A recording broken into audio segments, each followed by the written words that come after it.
Hey, what is up, guys? It is me, APraxon. I'm back here with another Clash of Clans video, and I just found God of War 2. Alright, this guy is in Masters 1, I think. I'm not very confident. But this is the most loot I've found in Masters 1. If you guys are trying to get loot and resources, Masters is not the place to be right now, at least at a Town Hall 10 perspective, alright? But as you guys can see, I've changed up my army composition because the normal farming comp with giants and wizards just wasn't cutting it, guys. The Inferno Towers shredded my giants, even though this Town Hall doesn't have any Inferno Towers. If we can manage to 3-star him, I think it would give us a nice boost of 24 trophies into the higher leagues, hopefully. My goal right now is to improve on the previous record that I have set for myself, but even if I don't manage to do that, I do want to get to Champions 3 at least, because I have found that to be a good place to farm as a Town Hall 10, even though you do have to use Dark Elixir heavy armies. As you guys can see, we only have 6,908 Dark Elixir, which means the King is down for an upgrade, which means we finally made a decision.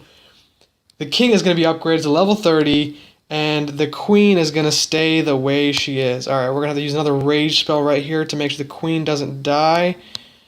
Come on, Queen, pull through. Good shit, good shit. Alright. Golem going in, and then we got a beautiful funnel right here. 1, 2, 3, 4. Oh, come on, no way. You fucking goddamn giant bomb. Oh, no, no, no, no, don't do this. Alright, I'm gonna actually freeze that just to...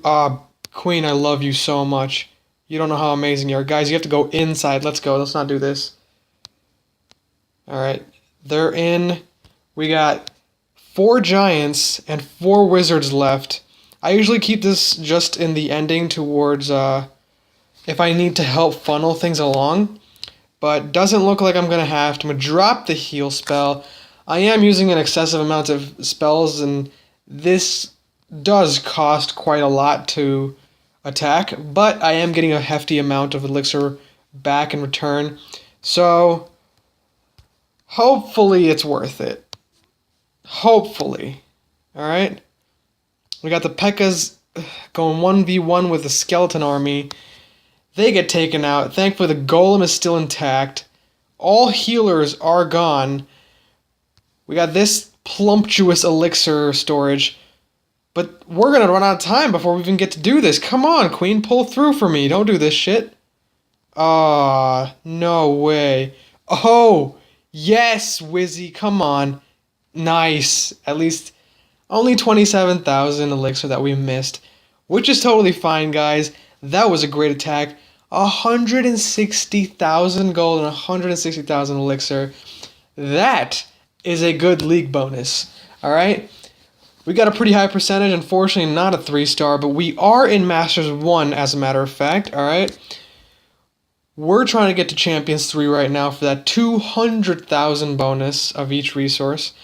And we're only 140 trophies away, which, you know, it seems very small, but trying to climb in this league isn't the easiest.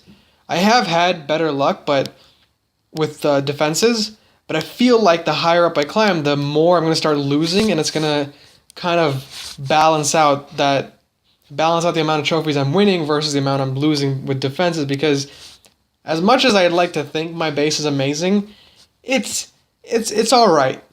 The good thing is nobody's actually using army compositions to actually get into the center core, but I mean, hey, I guess they're all farming up here, but I don't know why, since there's no loot anywhere, at least that I could find.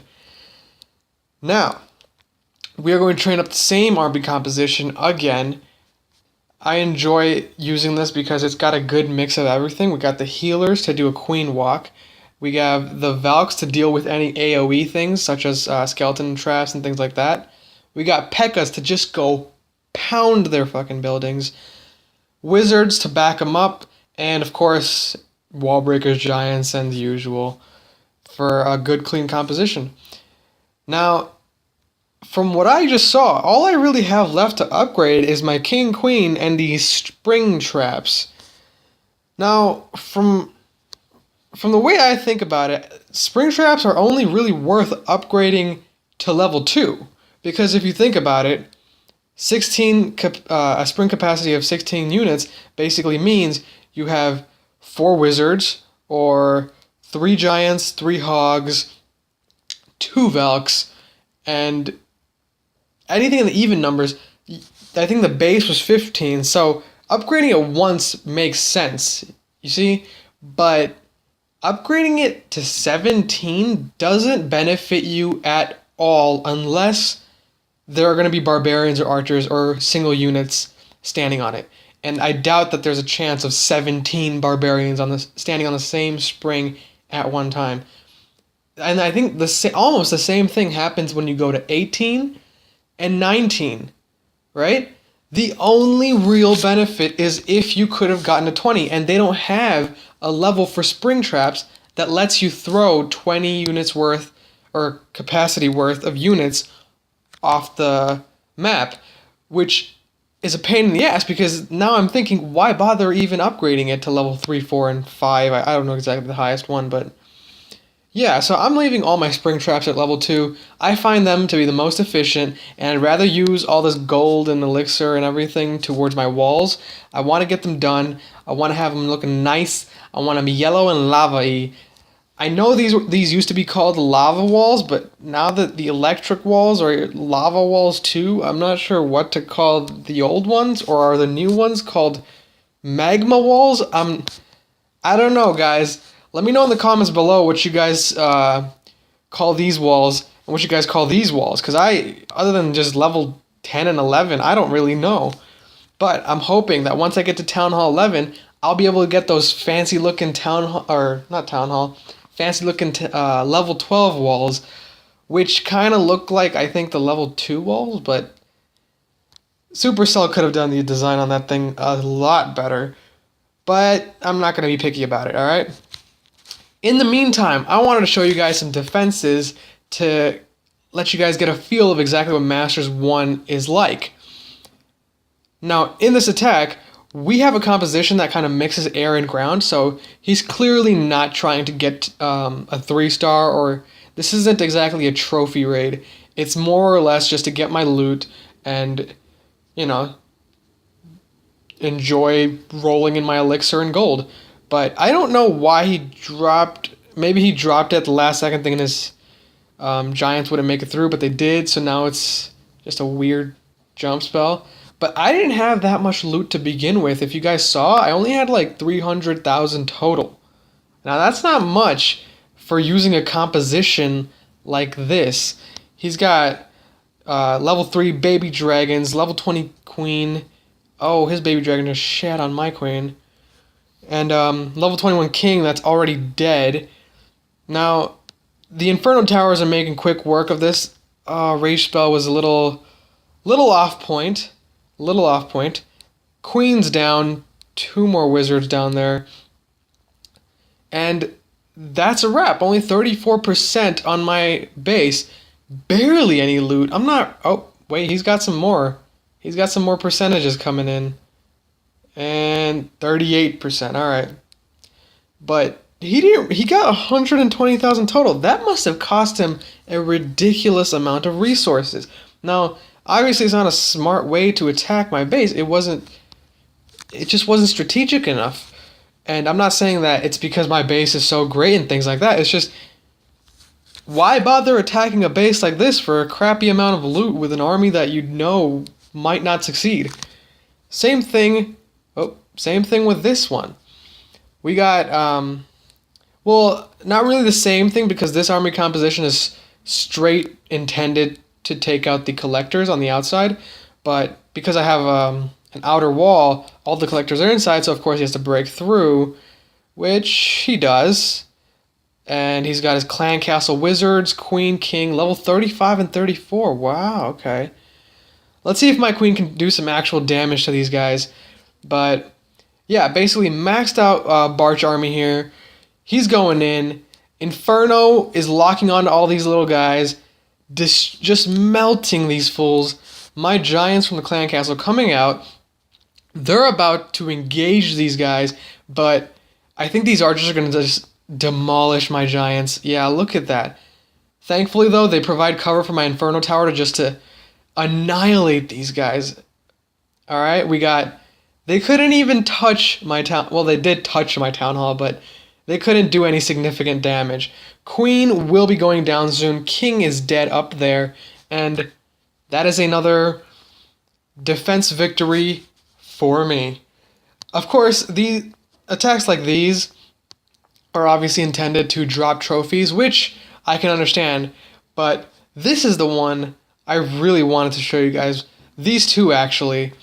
We got an actually Gova attack composition. So this is intended for trophy pushing and getting more stars. So he does a nice cleanup on the outside. He's got his goblins coming in, but I think my mortar just might decimate them. Yep. So goblins were useless. Now it's just up to the Valks, and he's got 3 rage spells, okay? So this guy is about to take some massive chunks of my village. Yeah, these Valks are melting through everything. As you see, like 2 Valks go in, but then they die. Inferno Tower deals with them. Queen killing some of them on the side. And then over here we got Giant Bomb. My king is punching that golem like no tomorrow. And golem's down. Valks are still plentiful over there. Valks make it to the center here and actually managed to get my town hall down, which I did not like.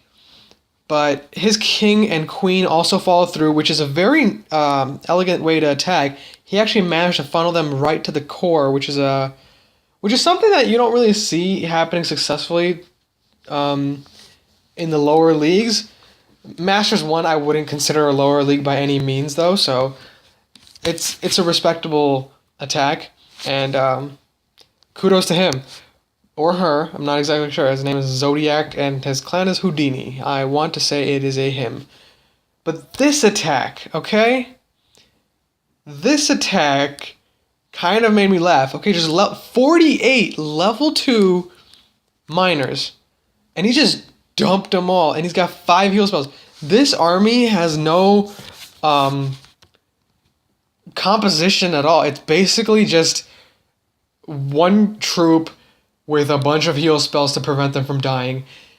He does have a haste spell, but that doesn't really make much of a difference, as you guys can clearly see. Now he's healing here and there, but these troops, I believe, do die off quickly. These guys, however, my troops are coming out, and I'm going to pause it here. I was so mad when they killed my golem because I was just preparing to attack for war, and I had to wait until I got another one donated to me, and I was so mad and it was literally, I logged on because my friend texted me, El Patel texted me, and he said, hey, sent you a golem. I was like, okay. I logged on and I saw my base being attacked, and they killed my golem. Safe to say, it did save almost most of my loot. But you know, I had to just wait for another one. And you know how I told you guys that I might be showing you guys a video of the war? Well, yeah, we lost, and it may or may not be my fault, but we're just gonna ignore it for now. Let's see what we got going on right now. We got only queen available, so no king.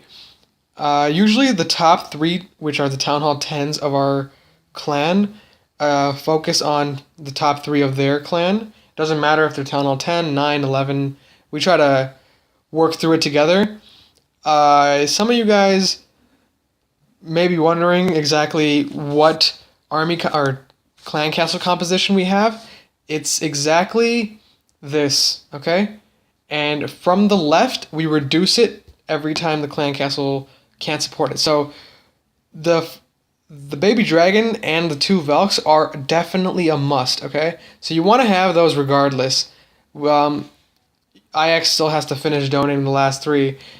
Usually I do 7, 6, and 5, and El Patel does 4, 3, 2, and 1. But I think IX gave him the troops because obviously you can't donate to yourself. But yeah. Well, anyways, guys, that is a wrap. This is APraxon. Don't forget to leave a like, comment below, and subscribe. Let me know what you think of the video. And don't forget to follow me on Twitter at APraxon, but the O is a 0, so APRAX0N. Alright, see you guys. Peace.